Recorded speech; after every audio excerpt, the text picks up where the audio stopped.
We are not saying that the ketogenic diet cures COVID, but this research was interesting. All right, so we're talking about COVID, which has been on a lot of people's minds of late, and COVID is created by a virus. And so a few characteristics about a virus before we get into what we're going to talk about with this study. Viruses are parasites, so they come into our healthy cells and they hijack them and they use up all the resources so that they can replicate themselves. Another characteristic about a virus is that they encapsulate themselves in an envelope which protects them from getting destroyed. This study is going over dietary changes that we can do that have been proven to be successful against viruses and destroying them. Right. So, as you said, a virus actually needs a host, Yeah. whereas a bacteria does not. Bacteria can survive on their own. You know, we've seen the E. coli thing from lettuce and whatever. Mm-hmm. Bacteria can survive a long time. Viruses, because they do need a host, they don't typically survive outside the body for too long. They've got to be, transmitted. Right. So if we can create an internal environment that is hostile to them, right, we have a chance of keeping them from taking over our bodies. Right. Which is, by the way, why your body has a fever a lot of times when you have infections. So we're going to go through this research. This came out literally as we're doing this video just a couple of days ago. Which is why we kind of jumped on it. And I'm going to read some excerpts from this research and kind of then talk about what they're saying. It gets a little bit wordy, and because that's the way research is. So, so the first thing we're going to talk about is switching the host lipid metabolism can stop virus replication and assembly. You touched on this a little bit about viruses having to replicate. So, quote, a change in the metabolic pathway is called metabolic switching. Among these metabolic alterations, the most significant metabolic change is a shift from the glucogenic or glycolytic pathway, which they referred to as the fed state, to the ketogenic pathway in the liver, which they referred to as the fasting state. So we've talked at some length before about metabolic flexibility, being able to easily switch from a sugar-burning metabolism, that is this glucogenic pathway, to a fat-burning metabolism, which is the metabolism that produces ketones. So the next thing, and this is another quote, is switching body metabolism from a fed feasting state to a fasting state involves systemic and cellular remarkable adaptations to the bioenergetic challenges from glucose to ketogenesis. This can cause an increase in ketones, acetoacetate and beta-hydroxybutyrate, an increase in mitochondrial stress resistance, an increase in antioxidant defenses, an increase in autophagy, an increase in DNA repair, a decrease in insulin secretion, decrease in mTOR, and decrease in protein synthesis. Well, congratulations on reading that successfully. So there's a lot to unpack there, right? Yeah. But essentially, this is like how studies go, right? Essentially, what they are saying is that the ketogenic diet has been proven for a long time now to have a beneficial effect on our immune system. Yeah. Wide-ranging benefit. I mean, it's not just like one little aspect, right? So the next thing that they have in the study is, quote, medium-chain fatty acids, and we've talked about MCTs before, specifically lauric acid. Lauric acid is the primary acid of fatty acid of coconut oil, is a saturated medium-chain fatty acid with potent antimicrobial properties. When ingested, coconut oil is metabolized to produce the metabolite monolaurin. So, lauric acid, it is in the family of medium-chain triglycerides, MTTs. It is C12, 12 carbon chains. So, C6 and C12, kind of the extremes of MCTs, are not really considered to be ketogenic MCTs. But this lauric acid, C12, does make up the majority of MCTs that you find in just regular coconut oil. And it is metabolized to monolaurin, which has long been known to have antiviral or antimicrobial properties in the body.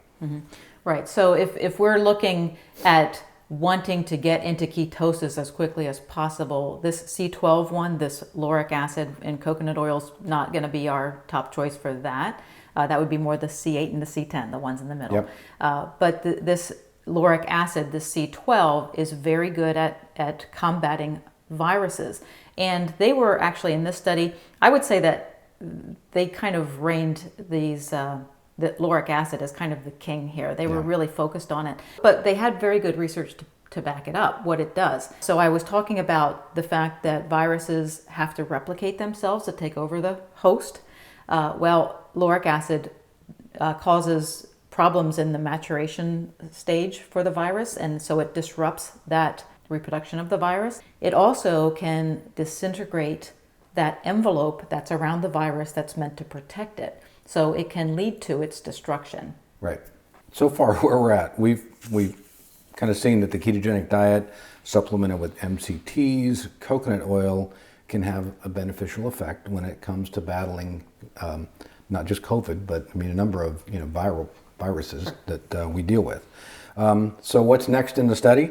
So, quote, the positive effect of intermittent fasting in triggering autophagy and the way autophagy triggers the innate and adaptive immunity against viral infection, including SARS-CoV, is extensively reviewed in the literature. Hanan and colleagues reported that fasting can provoke the host defense system through activating multiple physiological processes, including autophagy and immune responses. Right. So they did bring in intermittent fasting, and I think that was a legitimate thing to bring in because it certainly has benefits for the immune system. Now we'll go over in just a moment how they propose going through a day of eating to maximize these, right. Which, okay. So we'll talk about that. But it might not be a lot of people's idea of intermittent fasting. But what we do know about intermittent fasting, and this is also from lauric acid as well, I believe, is that it will keep the inflammation in the lungs down. And COVID, if you know, is more of a respiratory type of a virus. So by keeping this storm of inflammatory components called cytokines down, it helps to prevent the most severe effects of COVID. Right, and SARS, and you've heard of SARS before. This is SARS-CoV. These are a group of viruses caused by a coronavirus. SARS stands for Severe Acute Respiratory Syndrome. So it is primarily in the lungs that we see that. And we've talked about in the past videos the benefit of the ketogenic diet in general on lung health, as far as heart and brain, everything else. So this is it's pretty interesting. So we have a ketogenic diet, we have MCT oil, we have coconut oil, and we have fasting that provides some defense from this virus. I mean, we've been talking about these things for how many years now? These kind of are all things that fold into this ketogenic diet community. And the fact that these might be giving us, some type of resistance to this disease, it's fascinating to me. Yeah. So, I love that this study was looking at these components in relation to combating viruses. That caught my eye. But I'm gonna go out on a limb here and say that I don't think that these researchers were typically really involved in the ketogenic diet movement. Right. And we can go into that. Do you want me to? Let's go into that. And he says that because this was their conclusion, their daily recommendation of kind of how to put all of these pieces of the puzzle together. So what they propose is that you start your day with a ketogenic style breakfast that was heavy on these MCTs, heavy on lauric acid, really. Yeah, coconut oil. Yeah, with some protein. So you have a very what they would call a ketogenic breakfast. And then you have fasting for 8 to 12 hours until an evening meal. The only disruption in that was that at noon or lunchtime, they would have you take another drink that was really just these MCTs. Right. And dinner was, they recommended fruits and vegetables. And they did that because they had looked at an observational study that showed that people with the lowest rates of infection with this also had high intakes of fruits and vegetables. Right. It's observation. It's observational. It wasn't even published. So let's go through that a little bit. So that's why I said I don't think that these researchers were necessarily really, on the ball as far as being in the kind of the keto community. Yeah. Certainly not a slam on them. I think. No. they've had some very good conclusions here. But you know, a ketogenic breakfast, I think that's fine, and some, you know, coconut oil, MCTs, that's kind of a good deal. 8 to 12 hours of fasting is kind of not really what we would consider intermittent fasting. I mean, 12 hours is kind of on the very low end of that. 8 hours typically wouldn't. Right. And will that stimulate autophagy, which is one of the things that they're going for? You know? Right. You know, so, but, you know, it's there.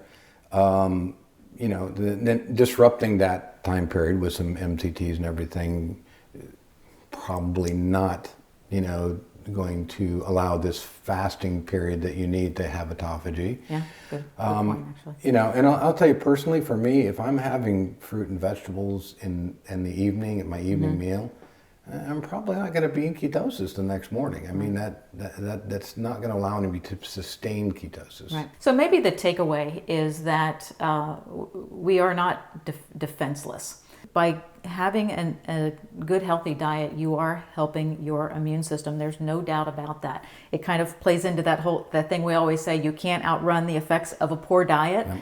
You know, those effects don't always show up, but when we are faced with a virus like we are faced with right now, well, guess what? It just showed up. So the healthier that we can make our bodies by practicing intermittent fasting, eating a diet low in refined carbohydrates, getting them out of our diet, the better off we are going to be, and the more our immune system is going to be able to fight for us. Right. And one of the main comorbidities that they came out with when this infection initially kind of was making its way here was obesity. Yeah. So, you know, we talk about a ketogenic diet. Yeah, how it, you know, helps with obesity to a tremendous degree, and all the inflammatory effects, like you said, that go with obesity as a condition. Yeah. So.